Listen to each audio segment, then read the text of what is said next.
22절까지의 말씀 되겠습니다. 히브리서 7장 11절부터 22절까지의 말씀, 제가 한 절, 여러분이 한 절 이렇게 교독하도록 하겠습니다. 제가 먼저 11절 말씀 읽습니다. 레위 계통의 제사 직분으로 말미암아 온전함을 얻을 수 있었으면 백성이 그 아래서 율법을 받았으니 어찌하여 아론의 반차를 따르지 않고 멜기세덱의 반차를 따르는 다른 한 제사장을 세울 필요가 있느냐. 제사 직분이 바뀌었은즉 율법도 반드시 바꾸어지리니 이것은 한 사람도 제단 일을 받들지 않는 다른 지파에 속한 자를 가리켜 말한 것이라. 우리 주께서는 유다로부터 나신 것이 분명하도다. 이 지파에는 모세가 제사장들에 관하여 말한 것이 하나도 없고 멜기세덱과 같은 별다른 한 제사장이 일어난 것을 보니 더욱 분명하도다.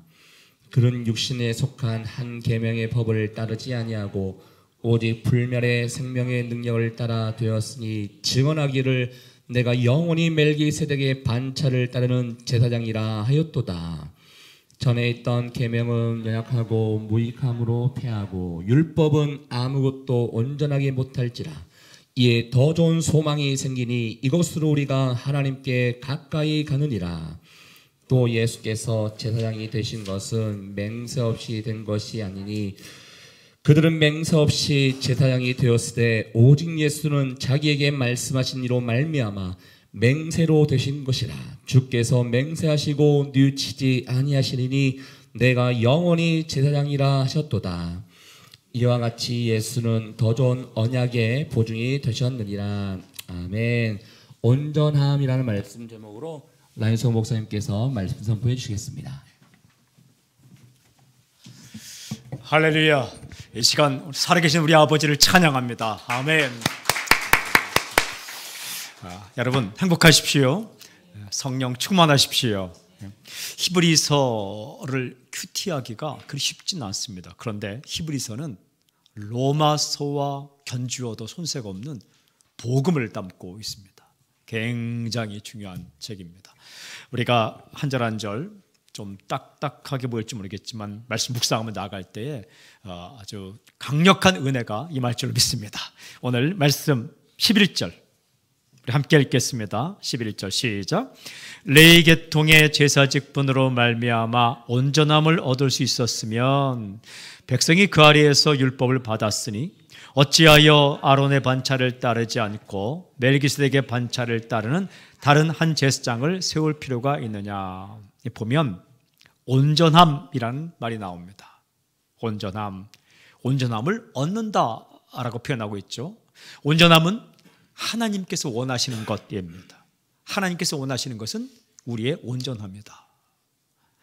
도대체 왜 온전함이 중요하냐? 19절에 보면 온전하다는 말과 딱 붙어 나오는 표현이 있습니다. 19절에 보면 율법은 아무것도 온전하게 못할지라 이에 더 좋은 소망이 생기니 이것으로 우리가 하나님께 가까이 가느니라. 온전함이 왜 중요하냐? 하나님께 가까이 갈 수 있는 조건이기 때문에 그렇습니다. 완전함, 죄가 없음, 흠이 없음, 책망할 것이 없음, 이것은 하나님께 가까이 갈 수 있는 하나의 조건입니다. 마태복음 5장 48절 보면 예수께서 이렇게 말씀하셨어요. 그러므로 하늘에 계신 너희 아버지의 온전하심과 같이 너희도 온전하라. 주님께서 하나님이 온전하시니까 너희도 온전하라. 왜 중요하냐? 하나님께 가까이 갈 수 있는 조건이에요. 왜냐하면 하나님은 죄가 없으시기 때문에 그 빛 가운데 나아갈 때 우리의 흠이 있고 죄가 있다면 죽기 때문에 그렇습니다. 더 중요한 질문은 어떻게 온전함을 얻느냐라는 겁니다. 어떻게 우리가 온전함을 얻느냐? 다시 11절을 보십시오. 레위 계통의 제사 직분으로 말미암아 온전함을 얻을 수 있었으면, 그러니까 레위 계통의 제사 직분으로는 온전함을 얻을 수 없다라는 거예요. 가로 열고 백성이 그 아래에서 율법을 받았으니, 그러니까 율법의 핵심은 레위 계통의 제사장들이 드리는 제사다라는 거예요. 핵심이 무엇입니까? 인간이 제사장이 되는 거죠. 또 그 핵심이 무엇입니까? 여러 번 제사를 드리는 거죠. 또 핵심이 무엇입니까? 짐승의 피를 가지고 드리는 거. 이게 율법이라는 거예요. 이게 레위 계통을 통해서 주신 제사법이라는 거예요. 여러분, 이것이 나쁜 것입니까? 좋은 것입니까? 좋은 것입니다. 나쁘지 않습니다. Not bad. 나쁘지 않아요. 왜냐하면 인간이 죄를 지으면 인간이 벌을 받아야 돼요. 그런데 그 인간을 위해서 짐승을 통해서 죄를 용서받는 법, 이건 나쁘지 않은 거예요. 또 한 가지는 죄를 지을 때 죄 용서하는 법을 완전히 막아버리면, 차단한다면 얼마나 답답하겠습니까? 그래도 하나님 앞에서 죄를 용서받을 수 있는 길을 열어놓았다는 것, 이건 굉장히 좋은 거예요. 구약의 율법은 나쁘지 않습니다. 좋은 법입니다. 선한 법입니다. 그것도 은혜의 법입니다. 왜? 용서받을 수 있는 길을 주셨고, 또한 인간의 형벌을 짐승을 통해서 얻게 했기 때문에 좋은 거죠. 그러나 이게 완전하냐? 완전하지 않다는 겁니다. 그게 완전했다면 다른 방법을 하나님이 생각지 않을 것이다. 여기 보니까 이렇게 됐죠. 어찌하여 아론의 반차를 따르지 않고 멜기세덱의 반차를 따른 다른 한 제사장을 세울 필요가 있느냐? 다른 한 제사장, 예수 그리스도이십니다. 다른 한 제사장. 그러니까 아론이란 레위 계통의 제사장의 수장이죠. 그러니까 아론의 순서를 따르지 않고 멜기세덱의 순서를 따라 멜기세덱과 같은 성격, 멜기세덱과 같은 성격의 다른 한 제사장이 일어났다. 여러분, 구약의 제사가 완전했다면 예수님이 오실 필요가 없었겠죠. 구약도 다른 법에, 구약의 율법도 제사법도 다른 법에 비하면 굉장한 은혜의 법입니다. 좋은 겁니다. 나쁘지 않습니다. 그러나 그게 완전하지 않기 때문에 주님께서 오셨다. 왜? 하나님께 가까이 갈 때 필요한 온전함이라는 조건을 인간에게 갖추어 주기 위해서 오셨습니다. 12절 보십시오. 12절 함께 읽을까요? 시작. 제사 직분이 바꾸어졌은즉 율법도 반드시 바꾸어지라. 제사 직분이 바뀌어졌다. 구약 시대에는 레위 족속, 레위 지파 사람들이 제사를 드렸는데 이제 그 직분이 바뀌어 예수님으로 바뀌었다. 그러므로 율법도 반드시 바꾸어요. 율법 뭡니까?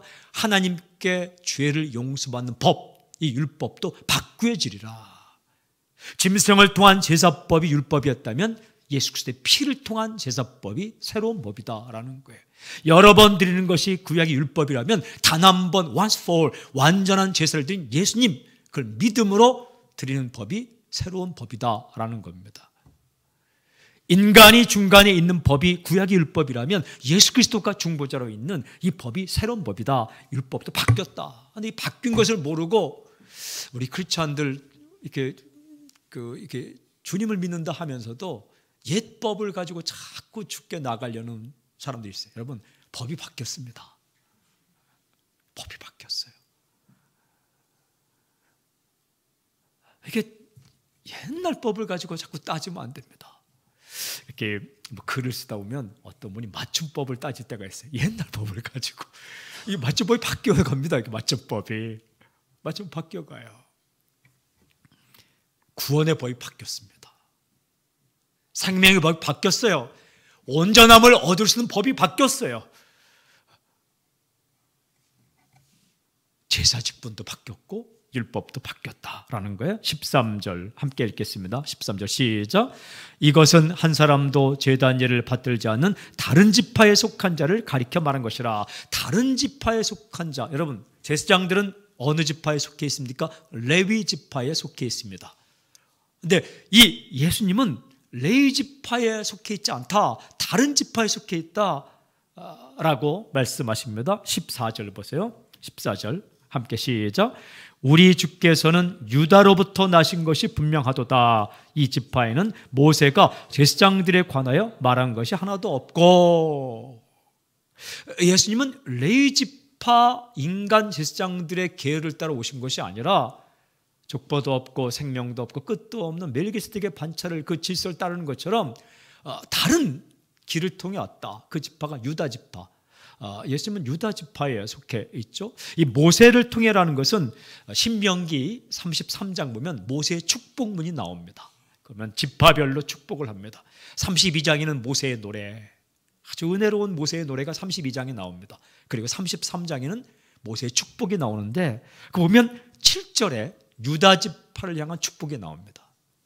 선봉장에 서서 아주 최전선에 싸워가는 유다의 지파에 대한 그 축복이 나오고 8절부터 11절에는 레위 지파에 대한 축복이 나오는데 레위 지파에 대한 축복 8절은 우림과 둠밈이 그 안에 있다다. 우림과 둠밈은 제사장들이 제사복을 입을 때 그 안에 넣는 판결, 그 주사위 같은 거죠.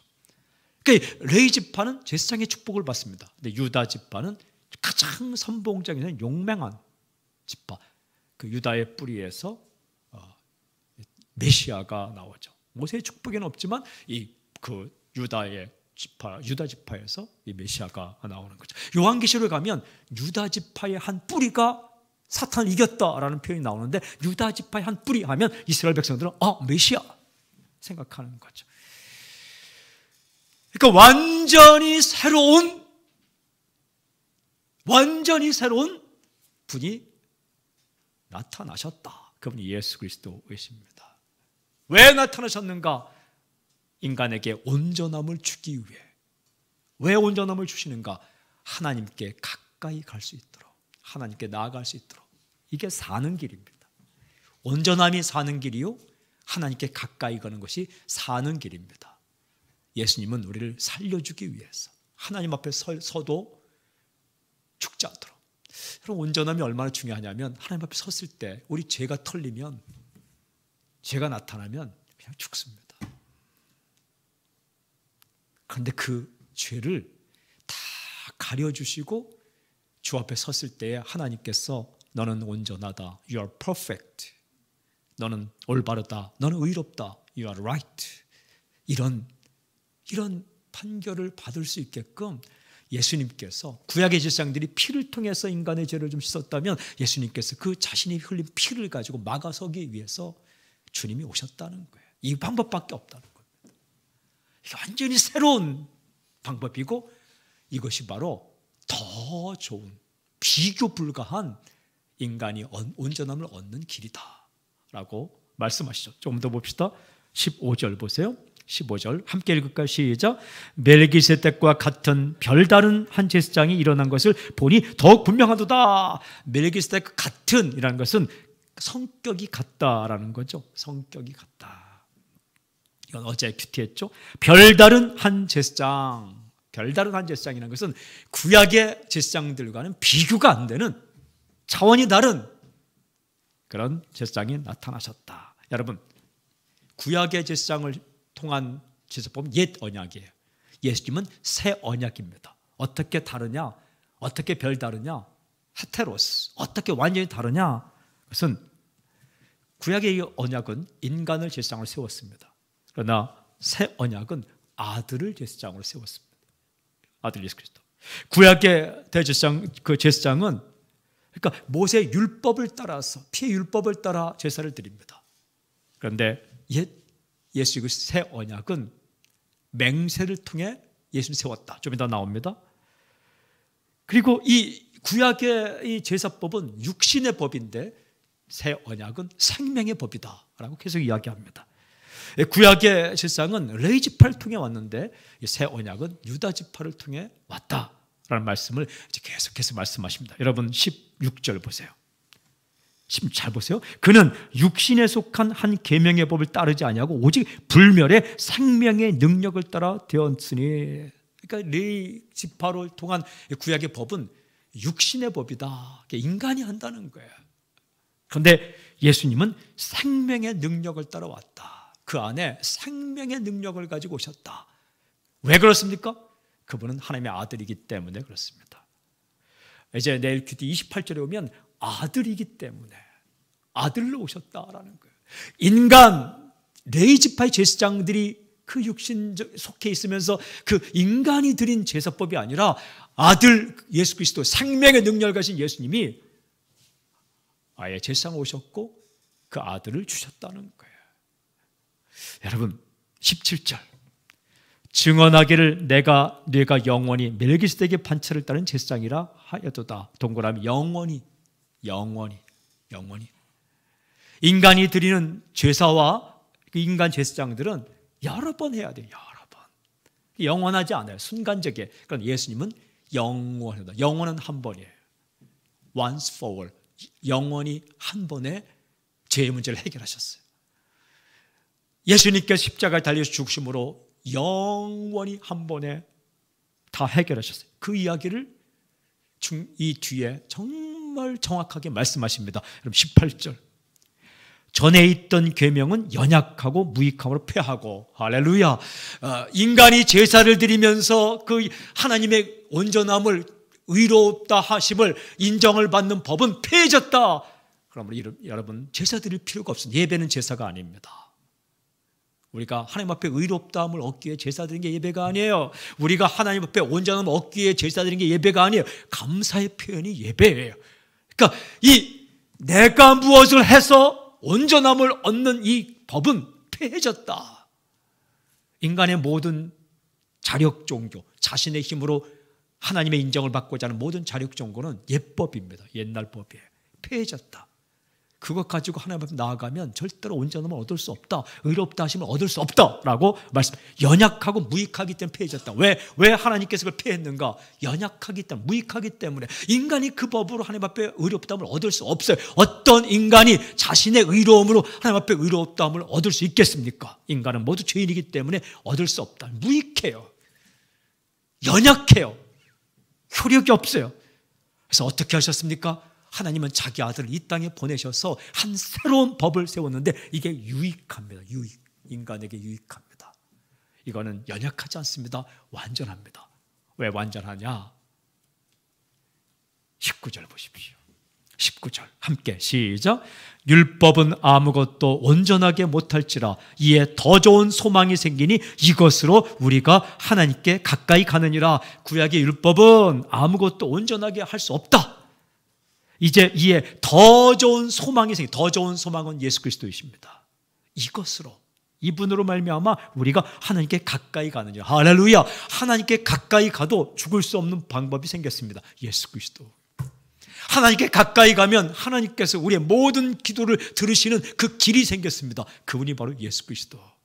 내 공로가 없어도, 나에게 잘못이 있어도, 내가 부족해도 우리가 하나님께 가까이 갈 수 있는 방법이 생겼어요. 새로운 법. 연약하지 않고 무익하지 않고 완전하며 우리에게 정말 유익한 새로운 법, 소망이 생겼어요. 이분이 바로 예수 그리스도이시다. 사랑하는 여러분, 우리가 살다 보면 실수할 때 있죠. 절망할 때 있죠. 예수 그리스도가 없다면, 우리의 연약함으로 나아가면 온전하지 못함으로 가까이 갈 수도 없고 만날 수도 없어요. 그러나 우리가 부족하고 무능하고 연약하지만 우리 안에 예수 그리스도가 계시기 때문에 완전하고 유익한 그분으로 말미암아 하나님께 가까이 갈 수 있다. 하나님께 가까이 가는 게 왜 중요합니까? 하나님 안에 생명이 있기 때문에. 하나님께 가까이 가는 게 왜 중요합니까? 시편 16편 11절 말씀처럼 그 앞에 영원한 즐거움이 있기 때문에. 진짜 즐거움은 하나님 앞에 있기 때문에. 시편 105편 3절처럼 주를 찾을 때에 영원한 즐거움이 있기 때문에. 흘러가는 기쁨이 아니라, 변하는 기쁨이 아니라, 순간적인 기쁨이 아니라 상황에 관계없이, 형편에 관계없이 담대함과 기쁨과 즐거움과 생명력이 하나님께 있기 때문에, 그리고 모든 주권이 하나님께 있기 때문에 죽이고 살리고 낮추고 높이고 가난하게 부하게 하고 내리고 올리는 모든 주권이 하나님께 있기 때문에 그분 앞에 가는 것이 복입니다. 하나님께 가까이함이 내게 복이라. 그렇죠? 근데 그 가까이 가는 방법이 예수님밖에 없다고 선포합니다. 새로운 소망이 생겼어요. 20절. 또 예수께서 제사장이 되신 것은 맹세 없이 된 것이 아니라, 예수님은 제사장이 되셨는데 어떻게 맹세하셨다라는 거예요. 맹세의 특징은 우리가 이전에 큐티했죠. 두 가지가 있죠. 첫째는 변치 않는다. 둘째는 반드시 이루어진다. 이렇게 맹세라고 그랬어요. 첫째는 변치 않는다. 변치 않는다는 것은 영원하다라는 거예요. 영원하다. 두 번째는 반드시 이루어진다. 여러분, 예수님은 맹세 없이 이 직분을 담당한 게 아니라 맹세하시면서 담당하셨다. 그 맹세가 무엇입니까? 예수의 이름을 부른 자는 구원을 얻으리라. 나는 길이요 진리요 생명이니 나로 말미암아 아버지께 올 자가 없느니라. 바꿔 말하면 나는 길이요 진리요 생명이니 나로 말미암으면 아버지께로 올 수 있다. 이 법은 영원합니다. 유통기한이 있는 게 아니에요. 법에 시효가 있는 게 아니에요. 이 법은 2025년까지만이다. 얼마나 슬픕니까? 이 법은 영원하다. 이게 맹세의 특징, 또 한 가지 효력이 있다라는 거예요. 그 법을 믿고 나아갔는데 그 법대로 이루어지지 않는다면 얼마나 슬프겠습니까? law, 법이라는 것은 가설이 아니에요. hypothesis, 가설이 아니에요. 법이라는 것은 effect, 결과가 있는 거예요. 결과가 나타나는 게 진짜 법이에요. 그 법을 이론이란 말, 진리란 말입니다. 과학에서 theory, 이론은 뭐냐 하면 그 이론대로 갔을 때 정확한 결과치가 나와야 이론입니다. 결과치가 안 나오는 건 다 가설입니다. 가설이 이론으로, hypothesis, 가설이 theory, 이론으로 되려면 여러 케이스들, 경우를 다 해서 전부 다 그 결과치가 나와야 이론이 됩니다. 그런데 예수님으로 말미암아 하나님께 가까이 가는 이 법은 맹세로 되었다는 것은 변치 않는다, 영원하다. 또 한 가지는 효력이 있다. 누구에게나, 어른이든 아이든 남자든 여자든 유대인이든 헬라이든 종이든 자유든 그 예수님을 믿으면 하나님께 가까이 갈 수 있다. 그걸 주님께서 맹세하셨다라는 거예요. 인간의 맹세는 영원하지 않죠. 그러니까 맹세는 맹세가 아니죠. 인간의 맹세는 반드시 이루어지진 않죠. 이루어질 수도 있고 이루어지지 않을 수도 있고. 그러나 예수님의 맹세는 영원합니다. 그리고 예수님의 맹세는 반드시 이루어집니다. 의심하지 마십시오. 어떻게 예수 믿기만 한다고 하나님께 가까이 갈 수 있는가? 가까이 갑니다. 왜냐하면 주님께서 확실하게 맹세의 약속을 하셨기 때문에 그걸 카비넌트라 말합니다. 언약이라는 게, 구약이라는 게 올드 카비넌트, 신약 뉴 카비넌트. 카비넌트는 어떻게 하냐면 이게 언약인데 본래 히브리 말이 자른다라는, 자른다, 베리트, 자른다라는 말이 카비넌트가 돼. 이건 뭐냐면 두 사람이 계약을 맺을 때에 A와 B가 뭐 전세 계약을 맺는다, 매매 계약을 맺는다. 오늘 말하면 그러면 A와 B가 계약서를 쓴 다음에 어떻게 구약시대는 계약을 썼는가? 짐승을 한 마리 갖다가 다 반으로 쪼갭니다. 그리고 양 옆에 놓습니다. 그리고 계약 당사자인 A와 B가 두 손을 잡고 잘라진 짐승 사이로, 조각난 사이로 걸어갑니다. 뭐냐 하면 너와 나 중에 한 명이라도 이 계약을 어기면 이 짐승이 잘라진 것처럼 저주를 받을 것이다 해서 지나갑니다. 쌍방이 지나갑니다. 이게 쌍방 계약입니다. 그런데 하나님과 우리 가운데 맺어진 계약은 쌍방 계약이 아니라 일방 계약입니다. 예수님만 지나가셨어요. 하나님만 지나가셨어요. 인간은 그 약속을 지킬 거라고 없기 때문에. 이 창세기 15장에 14장 15장에 그런 얘기가 나오죠. 아브라함과 하나님이 약속 맺을 때 아브라함과 불이 함께 지나가는 게 아니라 그 쪼개진 짐승 사이로 불만 지나갔습니다. 우리가 설령 지킬 수 없을지라도 하나님께 지키겠다는 그 계약을 맺었어요. 그게 카비넌트라고 번역된 겁니다. 그게 언약이에요. 약속이에요. 하나님의 약속은 맹세, 절대 변하지 않는다. 사랑하는 여러분, 우리가 아무리 부서지고 깨어지고 넘어지고 자빠지고 이지러져도 주님 앞에 나오면 주님께서 그 기도를 들으신다고 약속하셨어요. 하나님께서 어찌 자기 아들을 주십니까? 그 모든 것을 다 주지 않겠느냐? 아들까지 주셨는데 로마서에 그렇게 노래합니다. 생각하면 생각할수록 이보다 더 좋은 약속은 없습니다. 이보다 더 좋은 보증은 없습니다. 이보다 더 좋은 길은 없습니다. 이보다 더 좋은, 여러분, 이보다 더 좋은 방법은 없습니다. 하나님께서 허락하신 이 구원의 방법, 그래서 이렇게 말합니다. 21절 보세요. 그들은 맹세 없이 죄상이 되었을 때 오직 예수는 자기에게 말씀하신 이로 말미암아 맹세로 되신 것이라. 주께서 맹세하시고 뉘우치지 아니하시니 내가 영원히 죄상이라 하셨다. 여기 나오죠. 뉘우치지 아니하시는, 뉘우치지 않는 건 변하지 않는다라는 것이고, 내가 영원히라는 것은 언제나 세상에 있다다. 구약의 제사장들은 이렇게 못한다는 거예요. 자기 죽으면 끝나기 때문에 호흡만 가져가면 끝나는 거죠. 인간의 약속은 하나님께서 숨만 걷어가면 끝나는 거예요. 그냥 슬쩍 숨만 걷어가면 끝나는 거예요. 3분만 걷어가면 끝납니다. 3분 견뎌 누가 있겠습니까? 여러분 대야에 코 박고 1분만 견뎌도 대단한 겁니다. 2분만 그냥 숨 못 쉬게 하면 끝나는 겁니다. 인간의 약속이 그런 거예요. 큰 소리를 치고 뭐 세리머니를 하고 대단히 공약을 하고, 나는 공약을 다 지키는 정치가를 본 적이 없어요.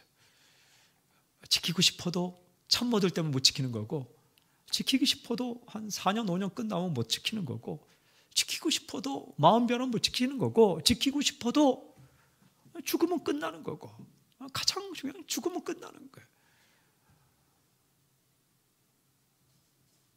예수님의 공약은 달라요. 예수님의 언약은 달라요. 영원한, 뉘우치지 않는, 바꾸지 않는. 그래서 어떻게 말씀하느냐? 22절 마지막, 이와 같이 예수는 더 좋은 언약의 보증이 되셨느니라. 할렐루야. 더 좋은 언약의 보증이 되셨다. 더 좋다는 것은 정도가 더 좋다는 게 아니라 차원이 다른, 비교 불가한, 이게 소망입니다. 더 좋은 약속, 더 좋은 보증, 더 좋은 소망, 그분이 당신과 함께 계십니다. 우리가 그분을 만났습니다. 우리가 그 예수를 만났어요. 사랑하는 여러분, 이 하나님께 가까이 가는 길은 예수 그리스도이시다. 구원을 처음 받을 때도 마찬가지고, 우리가 예수 믿고 난 이후에도 하나님께 가까이 갈 수 있는 것은 우리의 행위가 아닙니다. 우리의 행위가 하나님께 가까이 가는 수 있는 길이라면, 우리가 별로 잘못 살 때는 어떻게 가까이 갈 수 있겠습니까? 가까이 와서도 딴짓하는데. 인간은 하나님 앞에 왔으면서 딴 생각하는 존재인데, 하나님께 가까이 가는 길은 오직 예수 그리스도, 이게 새 법입니다. 인간의 조건이 아닙니다. 그건 예법입니다. 그게 인간 종교입니다. 그게 모든 자력 종교입니다. 자신의 힘으로 신을 찾으려는 자력 종교입니다. 그러나 우리는 예수님을 힘입어 하나님께 가까이 가는 거예요. 오늘도 주 앞에 엎드릴 때, 하나님 앞에 엎드릴 때 당신의 행위가 아니라 예수 그리스도 때문에 하나님께 들어주신다라는, 하나님 앞에 설 수 있습니다. 나 같은 것이 하나님 앞에 설 수 있습니까? 예, 설 수 있습니다. 어떻게? 오직 예수 그리스도의 피를 힘입어 서게 됩니다. 이게 새 언약이에요. 구약의 옛 언약처럼 짐승의 피로 여러 번 인간을 통해 서는 것이 아니라 예수 그리스도의 피로 말미암아 단 한 번 흘리신 영원한 제사장, 그분의 피로 말미암아 하나님의 아들로 말미암아 우리가 하나님 앞에 서게 되는 거죠. 하나님 앞에 서게 될 때 우리가 회복될 거예요. 하나님 앞에 서게 될 때 하늘이 우리에게 임할 겁니다. 하나님 앞에 서게 될 때 인생의 중요한 부분을 알게 될 거예요. 하나님 앞에 서게 될 때 여러분, 진짜 우리가 무엇을 가져야 될지 선택하고 버려야 될 것을 알게 될 거예요. 하나님 앞에 서게 될 때 새로운 지각이 생길 거예요. 진짜 지각이 생길 거예요. 지혜가 생길 것입니다. 여호와를 경외함이 지혜의 근본이라고 시편 말씀하지 않습니까? 시편 111편 10절, 잠언 1장 7절, 잠언 9장 10절. 하나님 앞에 설 때 지혜가 생긴다는 거예요. 사랑하는 여러분, 기도할 때에 예수 그리스도를 힘입어 나아가는 내가 되게 하시고 우리 가족이 되게 하시고, 아무리 실수하고 자기에게 실망하고, 가장 그 실망이 남에 대해 실망하는 것이 아니라 자신에 대해 실망할 때 가장 어렵지 않습니까? 내가 이것밖에 안 되는가? 그때 예수님이 생각나기를 저는 선포합니다. 우리의 가족들이 주 앞에 그리스도를 힘입어 나아갈 때 회복이 있고 다시 소망이 생기며 어떤 장소에 있든지 다시 달려가는 놀라운 역사 있기를 저는 선포합니다. 우리 주님을 찬양합니다. 예수 그리스도를 찬양합니다. 기도하겠습니다. 부족한데, 연약한데, 아무리 생각해도 자격이 없는데, 조건이 되지 않는데, 하나님 길을 열어주셔서 감사합니다. 예수 그리스도 온전하게 되는 길, 하나님께 가까이 할 수 있는 길, 그 길을 허락해 주셔서 감사를 드립니다. 하나님, 우리가 오늘 하루 살아갈 때에 하나님께 가까이 갈 수 있는 길, 예수 그리스도, 온전하게 설 수 있는 예수 그리스도, 그 예수님 굳게 믿고 예수님의 이름으로 기도하게 하시고 예수의 이름으로 앞에 엎드리게 하여 주시옵시고, 주 앞으로 나아가 주 앞에 엎드려 하늘의 생명력을 얻는 놀라운 사건이 우리에게 있게 하여 주시옵소서. 회복이 있게 하여 주시옵소서. 소망이 생기게 하여 주시옵소서.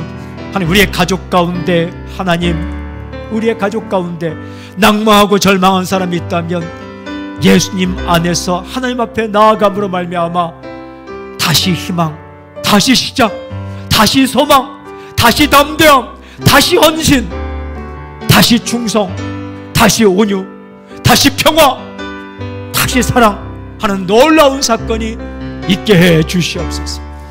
주님, 그런 역사를 간구합니다. 그런 사건을 기대합니다. 오늘 하루 그런 사건이 그리스도 안에서 우리와 우리 가족들 안에, 우리의 교회 안에, 에멘족 안에 일어나게 해 주시옵소서.